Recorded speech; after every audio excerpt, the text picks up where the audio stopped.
Hi friends! So today I'm going to be talking about how to make your own art friends. Well, not make them because there's plenty of OCs I make, but drawing alone is lonely because I'm very extroverted online, but I am very shy in real life. This video is in 3 parts. So part 1 is art communities, part 2 is online friends, and then part 3 is offline friends. Okay, so how do you find an art friend? Well, you find them in an art community.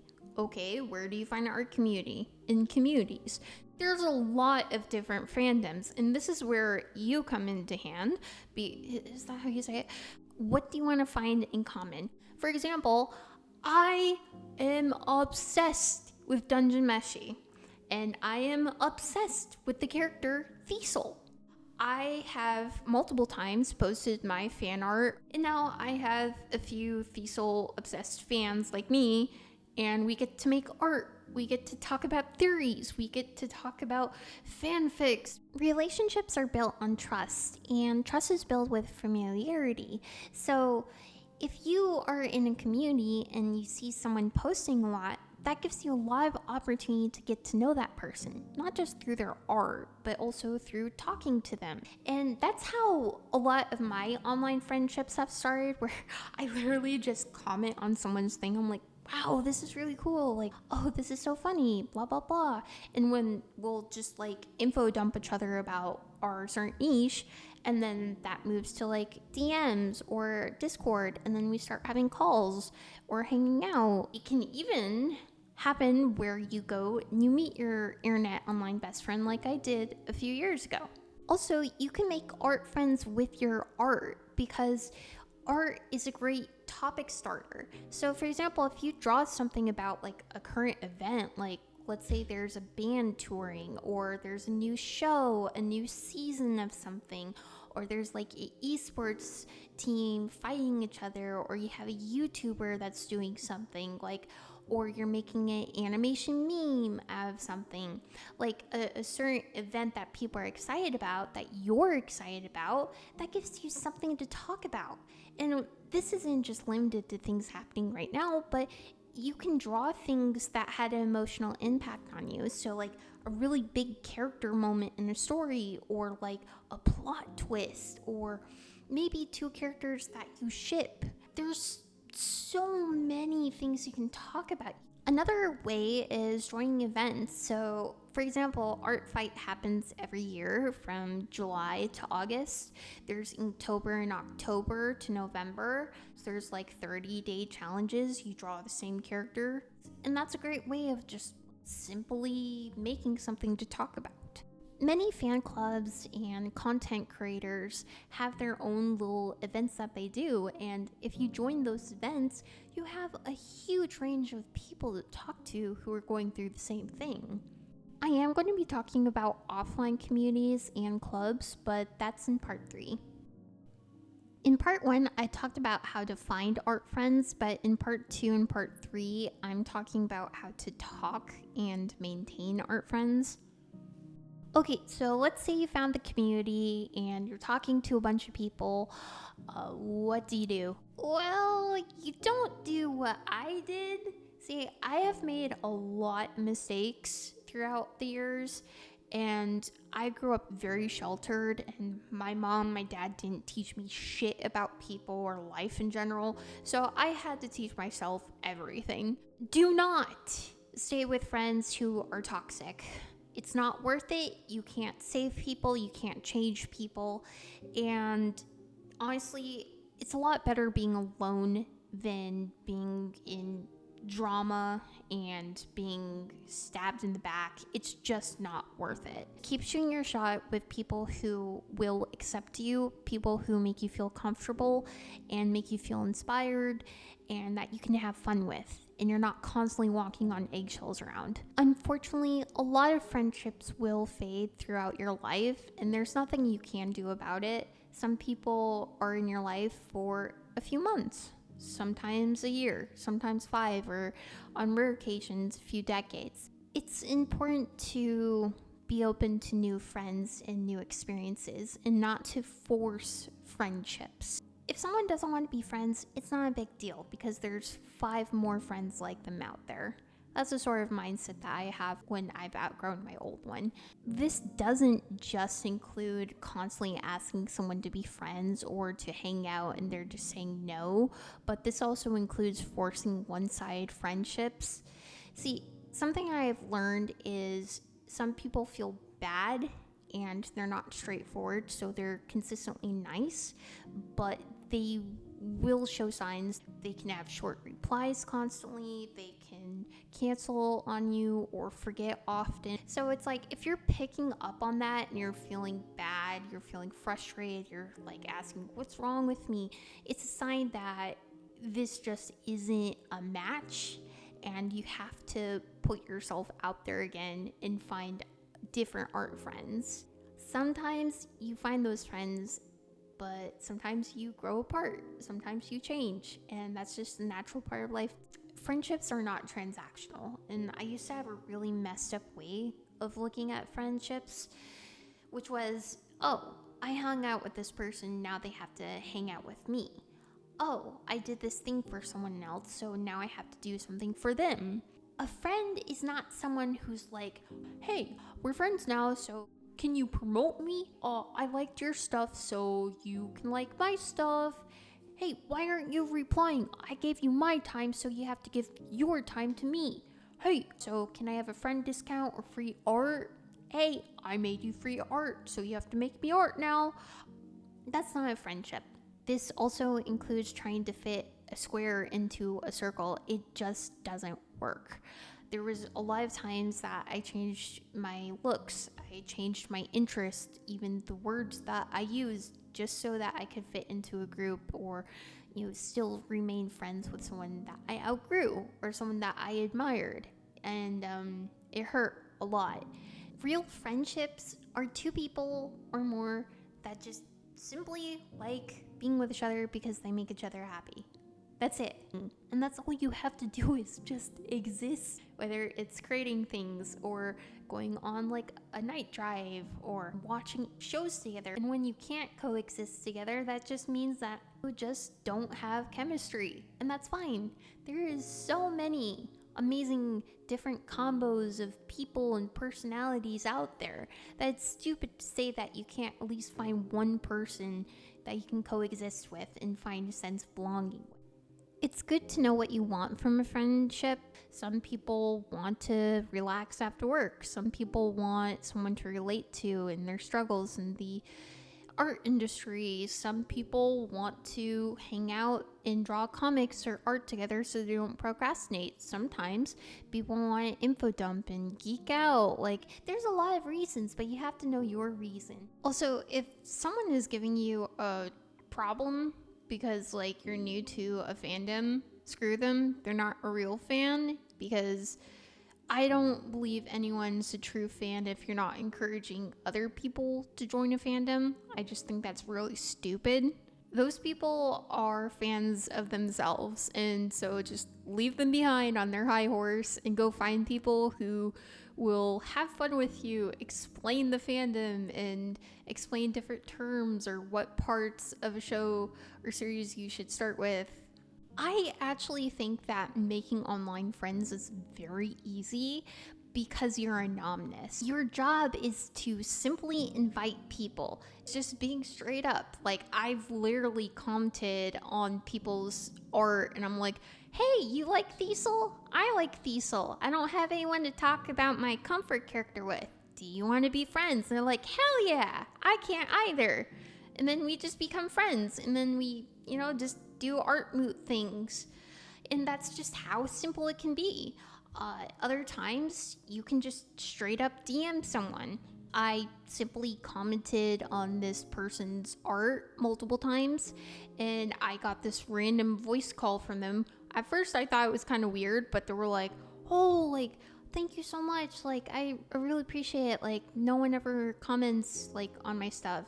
And then I sent a voice call, and we just started going back and forth. We started talking about fandoms and anime, and then, eventually we moved to Discord because Instagram DMs suck, and we learned about each other, like each other's real life, and actually became friends. And then they had their own like art friend group. I joined that art friend group, and then I became friends with them. And eventually, like, one of the other girls I actually saw in real life. And sometimes that's just how it happens. Like, but you have to put yourself out there. You can't expect people to do all the work. You're going to fail a lot. There have been people that I've tried to be friends with, they never talk to me again. And that's fine. Because, like, I rather fail at like a 90% chance than 100% chance if I had never tried at all. And don't spam people. I've had people spam like 20 likes and I'm like, what the hell?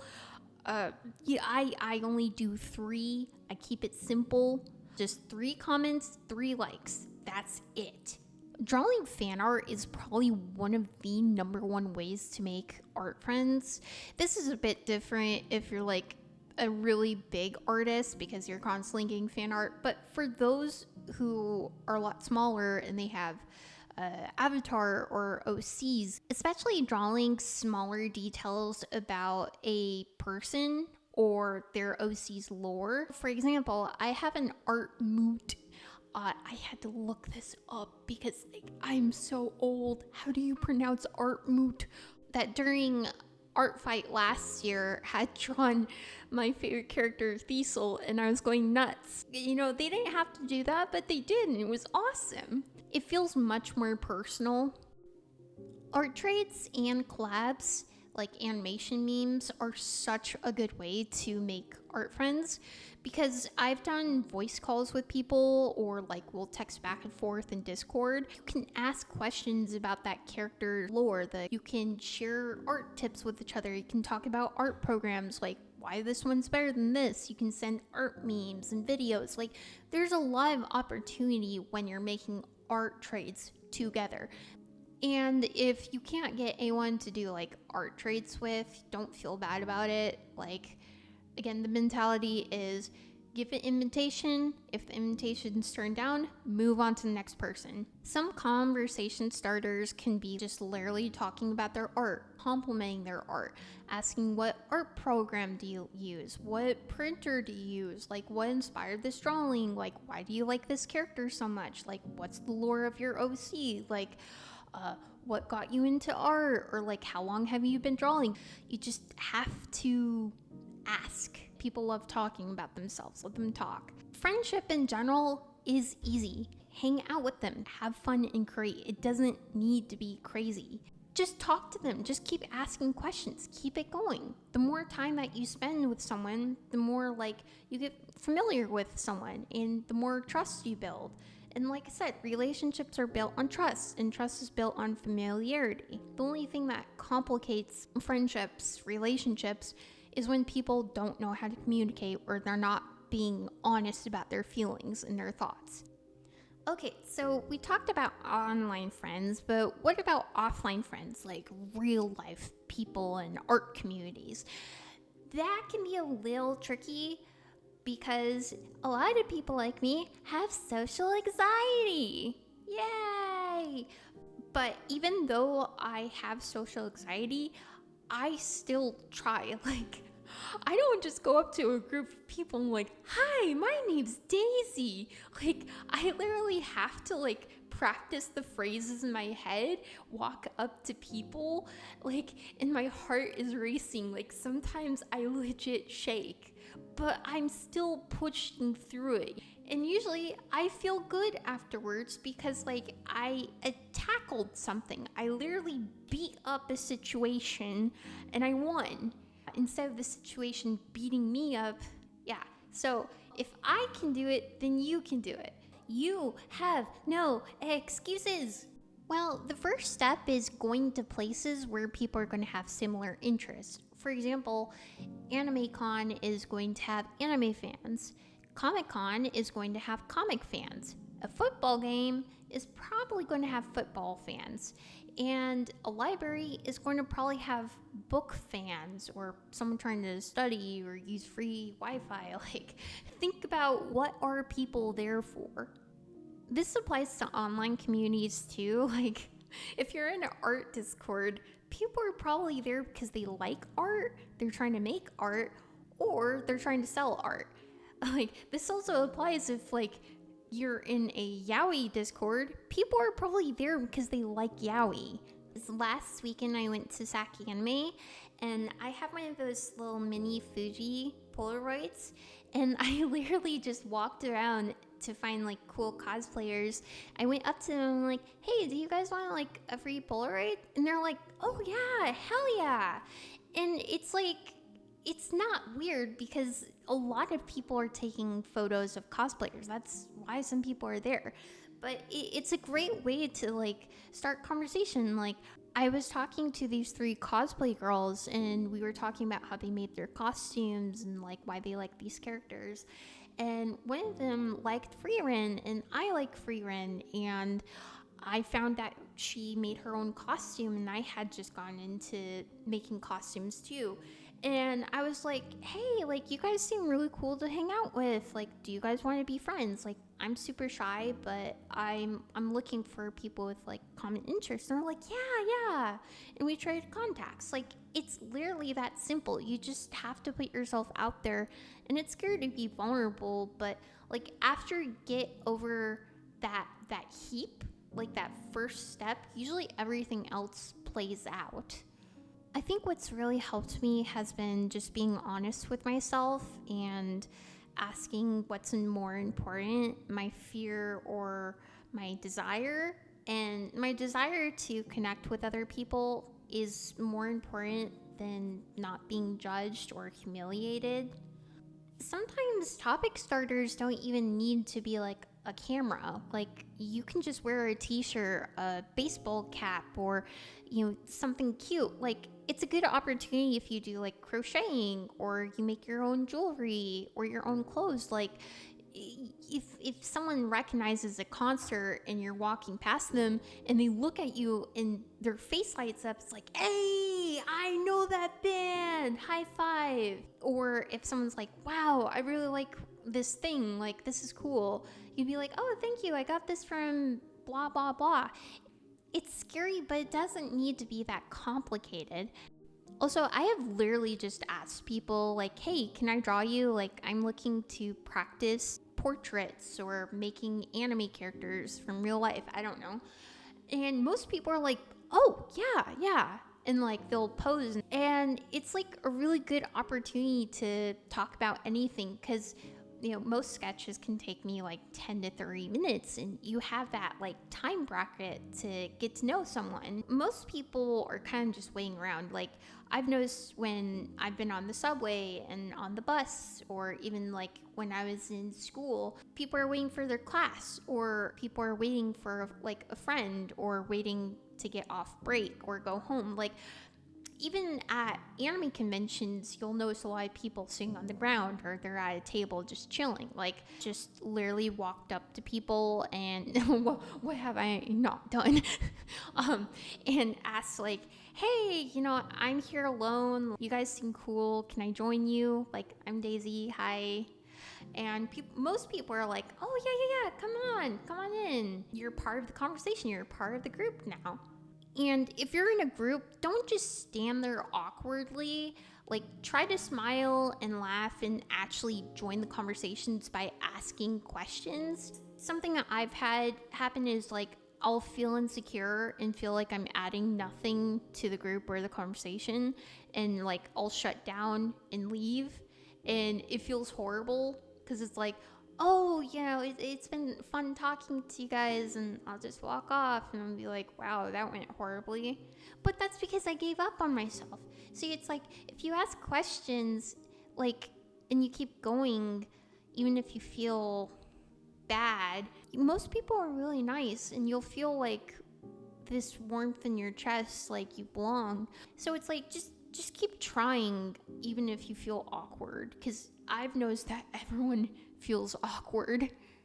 I like to think groups like a mesh of personalities, and third places, like the physical places, are like trying to find something to watch. They're like genres, and you have to experiment with different genres and different series to find your thing. Just because you don't like country, let's say, doesn't mean that you won't like EDM or rap. And sampling people is kind of like that. You can't just shut down. Another way that I have made art friends is by being in the artist alley and just like talking to my neighbors and asking them questions about their art or their comic or whatever they're selling. This also extends to volunteering at art events like maybe Anime Con, Comic Con, or helping a friend out. Generally, a lot of people appreciate help, and if they don't, why are you still there? Hosting a table can be hard. Those iron bar things are the boxes, the tables, the chairs themselves. You're not being able to go pee or God forbid, eat. Another way is just joining a club or taking a class. Like my high school had an anime club, and it was pretty fun. We would cosplay, we would watch anime and singing competitions. Not all classes have to be expensive. You don't have to take, a whole college course. There's some clubs where you can play pickleball or tennis or an art club for $5, depending where you live. And I live in California. Or you can simply make your own. It doesn't have to be that hard. For example, I was a part of a book club a few years ago, and this girl literally did Zoom. And she's like, hey, we meet every Wednesday. We read one chapter a week, and we talk about it, and that's it. She told her friends, she made flyers. People showed up. Sometimes they didn't, and that's just how it is. But you can do it. It's not that hard. Or you can make a Discord. Unapologetic self-promotion here. Join the Discord. I'm doing one of those annoying YouTube things. Anyway, you can make a Discord simply sharing your art with your friends. You're a fan of a series and you're part of a Thesil club like I am because I'm obsessed with That pretty much covers it, but if you guys have any extra questions, comment down below. But I also do like critiques, and you will not hurt my feelings. I like leveling up, but I do hope this video helped and you have more art moots and friends or part of some community, because everyone knows that drawing alone is lonely.